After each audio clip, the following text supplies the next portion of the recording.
Hello guys, mga kasumbong kag Pilipinas. After this video, ubani ko kung ahata pa dong karon. Tagnaa, ereng bitaw guys, oy ubani ko rin jo adto sa Trinidad, Bohol kay ano, na ako daw fish pa na akong friend. So invite na to ang friend, of course, muuban ta kay lain na pong opportunity. Sayang kayo ulit ta muuban. Grabe na ang camera iring. Meow meow. Charis, bitaw guys, oy karon guys is nata karon sa nagbiyahe daron di ay. Di sa tama kayo matay ang biyahe kay wag lakaw matay sakyan.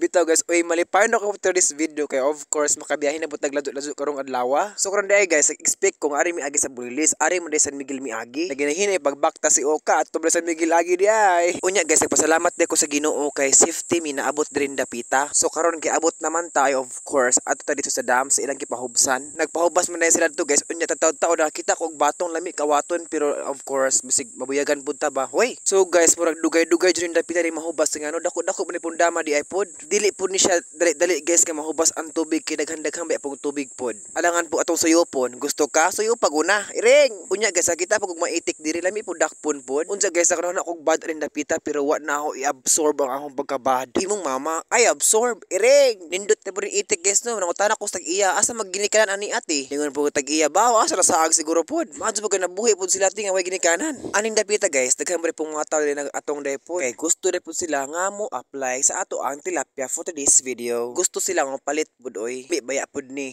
Shout out ko ni kuya kanang pasalamat ko ni kuya diri napita kag invite pud ta niya. Unya gipangitaag paagi ni kuya nga unta ang tubig mahurot ditso. So mao tagi pangitaang kuya paagi mo nagikubkuban niya para mahubas ditso ba para madalig hubas. Unya guys, kitabangan po sa akong friend ang ihang igsuon. So igsuon din ni sila guys. So pasalamat ko lang duha di ay. Seryoso man kas kaya sa pasalamat. Oy ngano na marag na toyo ba? Ay of course tata toyo ay napita. Kabalo na mo okay ra kaayog snacks ra or of course huy kahilas ba oy huy for the gold. Ikaw ba gi-invite ikaw pa mi isang snack. Huy unsa ka gold? Wait sa iya ha. Ya magsugod tag kuan niya kanang usa man atong buhaton niya. Magsugod tag sikop ya of course magsugod na rin silang kuya napita dai ilang gisugod ang water kung lawom pa ba or di na lawom. Ana man jud sukdo nila ay nag-start naman din sila ko nila ingna ba. Utod bagtiil hoy iring for sa gold. Unsa ka gold ka aron hotwaton ka pues. Kini nga dam guys dili jud nila kagalingon kay kuan guys ba kay ang tag-iyaan is namatay na so of course sila na murag adapt guys kay murag sila mo alaga ba sila murag mabuhi. Ang tag-iyaan ni is heaven na siya. Hoy, West heaven di ay ha. Bitaw oy joke ra to guys. Oy ang tag-iya jud ani bitaw is na patay na ba patay na jud. Ayaw tay imong mama. Bitaw guys oy atong nakita of course ipukot na ni ang tawag ani amo guys is pukot of course ipukot na mga tilapia. Dagkupod kay guys oy makita mo later. Unsa jud forma unsa size kadak akra din dako aju. Unsa dakos imuha. Oy for the gold. Anin dapita guys naluoy jud po lang kuya. Oy kay perting inita kayo na rin kat tapos sila po. Ma-feel na ako ang ma-feel lang kuya for today's video kay init kayo of course murag ma-feel na ko nga murag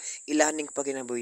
Nila sila mabuhi ba? Unsa guys nakanahon na po ko guys nga unsa ka no mabuhi ko gingani nga dapita. Magbuhi og gingani ba pero karon panahon na is init man so di sa talanta. Murag makalingaw man gud guys na awon mga tilapia mga lupad. And then murag siya makahatag og kalipay sa atong dughan. Di para niya nga di ba katag og kalipay nato. Uy isa ka for the gold. Bitaw guys oy atong nakita guys nga nagko jud kaayo guys. Out ang ipakita ninyo unsay size niya jud. Taran of course kisod na nila og box. Sa personal guys dagko ni kaayo oy grabe din dagko kaayo. Murag ang nasud nila is murag duha kakahon pa. Nitimbang ni siya og 38 kilo, 31 kilo og 29 kilo perting bugata. So before mag-enter videos ako nagpasalamat sa tan-aw karon sa videos nga unta kamo magpadayon sa patara sa akong video ug mag-amping ta sa ato ang kinabuhi karon for this video kay karabig mga tawo ron karabi na sure ka thematic. Bitaw oy daghan ang issue kayo mga tawo nga diskarte sa kinabuhi oy mga mangawat, manulis ing anak karabi jud sila. So mag-amping ta kanunay then mag-ampo ta always and then pray ta always before matug magbiyahe magpray ta. Bye bye.